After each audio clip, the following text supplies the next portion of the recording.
Welcome back. Hello Hi, to Memories of the Past. I am Travis, And I am E-Rice. and we are Memories of the Past. Yeah, cool band name. I'm sure it's taken. I read this. You're being very quiet, Hisao. I'm sorry. There was a break in between episodes. What do you want from me? I was just thinking about starting a band. It just feels kind of strange to see you so friendly like this. You're a bunch of catty bitches. Also, why is Shizune holding the spatula backward? She's had a very inefficient hold on both of these things. Plus, didn't it mention how they look happy together? She looks pissed at her. Yeah. They don't look happy. She's in the zone. Yeah, okay. Not now, Chief. I'm in the zone. Lily moves to say something, but stops herself. In the end, it doesn't even matter for me. It's between Shizune and Lily, nobody else. Wow, I thought that's actually what it said there for a second. It was close. Things change, unfortunately. I hand the photo back to Akira, who sighs as she folds it up and slides it back into her wallet. A little memory. Memory of the past, you might say. Quietly hidden away, to be pulled out again sometime later. Yeah, that they do. Initially, I think Akira's reaction to be simply in response to the situation between Lily and Shizune. But she looks oddly glum compared to what I'd expect. Lily's expression has clouded as well. Way to ruin the mood. Right? What's wrong? It's just that I'll be going to Scotland fairly soon. You're leaving for Scotland again? You're not taking Lily with you, are you? For a long moment, Akira looks surprised. It's an ill-fitting expression for her. After a glance at Lily, she turns back to me as if she'd never done so. Yeah, in a couple of weeks I'll be leaving for Inverness to work at the company's headquarters. It's a pretty big jump in a corporate position, and it's not a chance that's going to come again. So Akira's going to leave Japan on what seems to be a permanent basis. I can't help feeling that my assumption that we could all happily while away our days having fun in this isolated little world is coming to an end. It was my dream for like 24 hours. It's unsettling. I look at Lily, mildly surprised that she hasn't told me such a thing, despite usually being so forthcoming. She continues to walk, with her face fixedly pointed ahead. I can't read her expression, nor can I even guess what's on her mind, which is discomforting given how it's usually easy for me to do both. It reminds me of the time when we met at the Shanghai, just before what could be called our first date. At the time, all I could do was comfort her without knowing the cause, and now feels no different.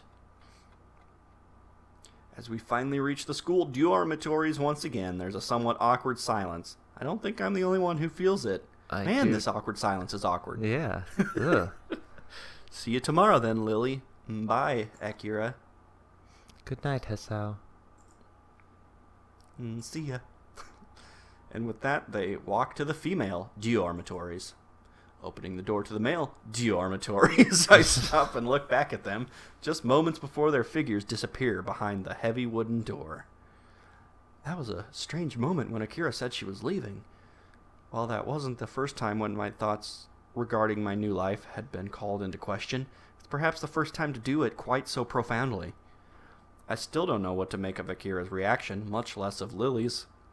I think the mood was awkward from the photo. Right? Yeah, I thought was it, but... The night's chill reminds me to get back to my room before I catch something, my bags pulling down on my arms with seemingly redoubled weight. If nothing else, I have a date with her set up for the weekend. I just need to stop overthinking stuff and get on with things as they are. The exams are still ongoing, after all, and with the trimester's end and the summer holidays beginning soon, there'll be plenty to keep me busy for a while. As I give a yawn and retreat inside, my thoughts return to what Lily will decide to set as the location of our weekend rendezvous. Ooh. It's going to be the Shanghai.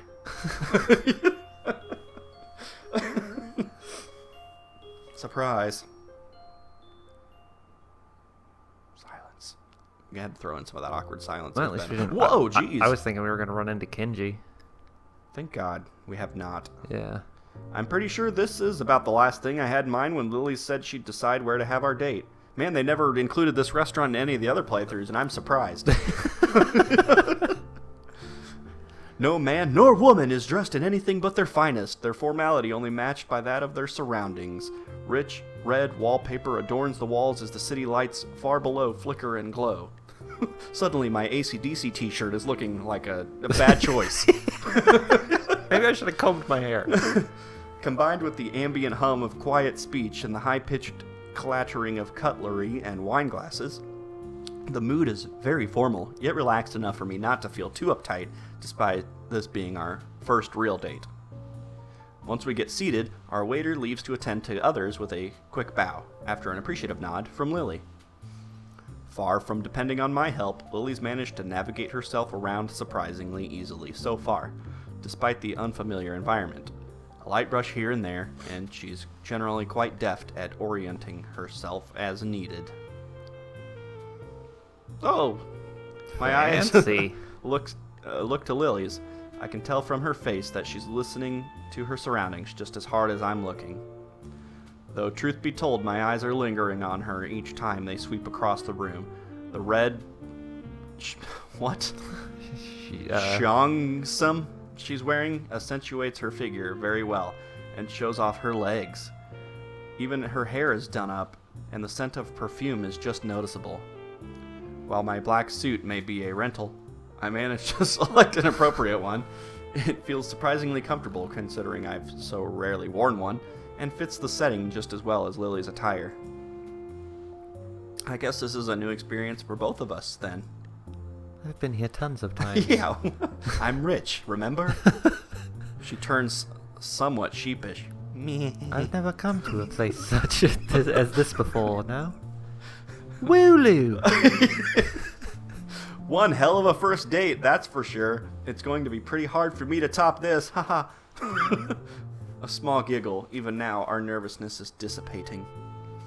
Her hand skates along the center of the table until it touches the menu, while she takes in both hands, which she takes in both hands and brings to her face. It's Wow. just a super fancy Taco Bell. This is useless to me. Hisao? As she lowers the beige laminated sheet just below her eyes, I can see another sheepish look. I doubt asking the waiter for a menu in Braille would be productive. Some places have them. I can read it out for you, no probs, babe. I take mine and give it a quick read, my small grin faltering. Perhaps there is. What's wrong? There are quite a few items on here, and I'm not completely sure how to pronounce a couple of them. Oh god. This is a really fancy place, then. One fine cuisine after another is listed. Most may be in Japanese, but a few are in English and French. I guess it's to be expected, but I have no idea what's in some of these. What the hell is grilled cheese? What's a chalupa? Chimchamunga? Yeah. Oh, this one I recognize. Wait, no, that's not right. Hang on. You can cook that? God, let's leave this place. A small giggle of amusement comes from behind the paper sheet. Well, I could read them all out, but it'd take a few hours. Is there anything with some kind of fish in it? I don't know. Let's see. No. Aren't those poisonous? No. They eat that stuff? No. Ah, here we go. A tuna salad seems to be a good bet from How the picture. fancy. Looks like it'd be pretty filling as well. That seems to be a reasonably safe option. Let's order 2 then. I can't read anything else. I'm pretty sure a couple of these dishes are from poisonous animals. I've had enough deadly run-ins for now. I mean, they wouldn't just serve you poison. They might. I don't know. What is this? The name of this restaurant is just Russian roulette. Can't read any options. Some of them are poison. Let's open that restaurant. Lily maintains a smile, but there's a distinct lack of laughter. Black humor mustn't be her cup of tea. Though, to be honest, I don't find it exceedingly funny either. Yeah, racism's no joke, man. Way to ruin the date. There are certainly quite a few interesting smells wafting about. The same Sorry. is true. Taco Bell's getting to me already. The same is true of the sights, I assume. I've never been anywhere quite like this. A fancy Japanese tea house on an occasion or two, but never anything this lavish nor European in styling. Before another word can be said, a portly waiter in a distressingly tight vest appears at our table to take our orders. Waiter just fat shame.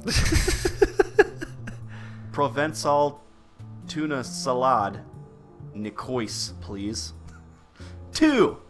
Nailed it. You like that? Omelette du fromage. I hope I didn't mess up the pronunciation of that too badly. Even if I did, he doesn't show it. And may I have a glass of Chardonnay, please, Hisao? Drinking again? Aren't you underage? Yes. The same.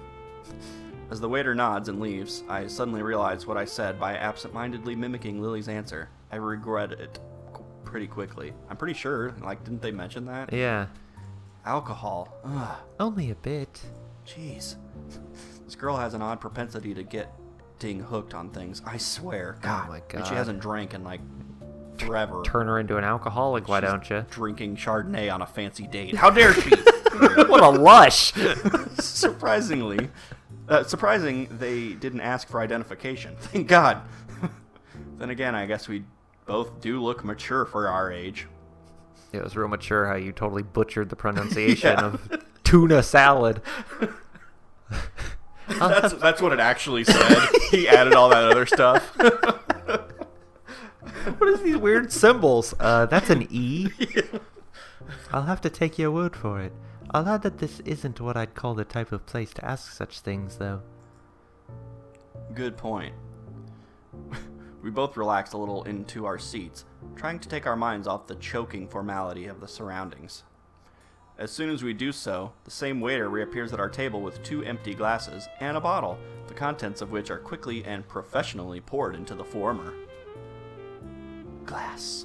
We both nod politely as he leaves, Lily taking her glass and gently moving it from side to side. Is it actually moving? No. No. The liquid inside You having a glistens. stroke? Yes. As it moves around in the glass, and I have to admit it makes me a little less regretful for ordering the same. I guess it must take effort to judge how the liquid inside is acting based only on its center of balance. What? Maybe it's like her origami, taking every little chance to practice her dexterity. I guess I'm not surprised that you know about a place like this. Those who have money would, I suppose. Ugh, snob. This reminds me of just how completely different our upbringings were. In Yamaku, it's easy to forget about social and economic disparity between students all wearing the same uniforms, living in the same dormitories. Well, Akira was the one to tell me of it. She's come here before, apparently. So that's what they were conspiring about on Friday. And you chastised me for cheating?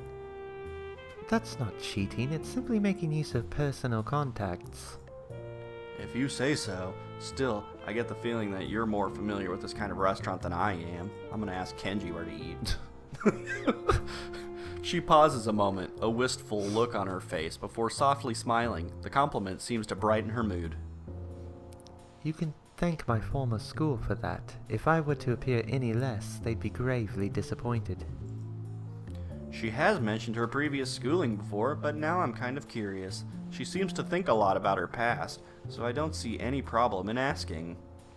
What was that like? It was prestigious, all girls and Catholic. Awesome. These facts made my parents choose it for Do me. you still have the uniform? Many wealthy families sent their daughters there.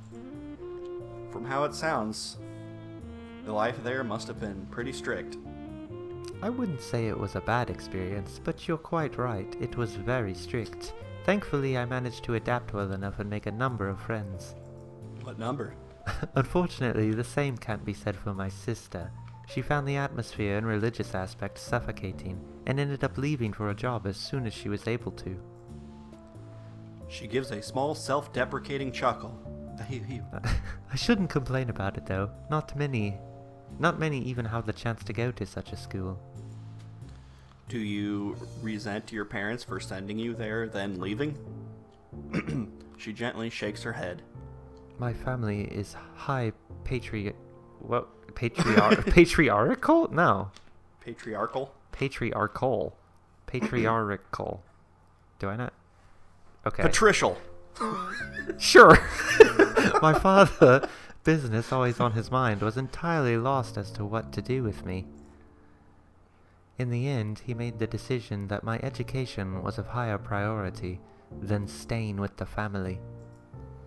He simply did what he thought was best. To say such things so easily. That wasn't easy. What an unbelievable girl. I'm having problems reading everything tonight. That said, I'm a little surprised she doesn't think her blindness played any part at all, though maybe I'm being too harsh on her family. You're too kind-hearted, you know that? Hmm? I did go to a Catholic school. Most would hate their parents for something like that. Well, some do. Oblivious to my raised eyebrow, she takes a sip from her glass. The wine sips down effortlessly, her fondness for it evidently helping her deal with the flavor of alcohol. I can't say the same goes for me. What of yourself? What was your schooling like? Oh, it was great. I went to an all-boys school. Yeah. It was terrible. I played soccer sometimes, but... Yeah, it was a soccer star. I played on the orange team. We were the Fighting Tangerines. Alright, we'll figure out what his schooling actually was like next time. Yay, I guess. Yeah, I don't really care. I don't really care either. More of She this dress, though. She looks pretty. Yeah. I feel like her hair's too long. Like, it's supposed to be up, but it's still really It's long. still the same length. Yeah. Whatever. Anime.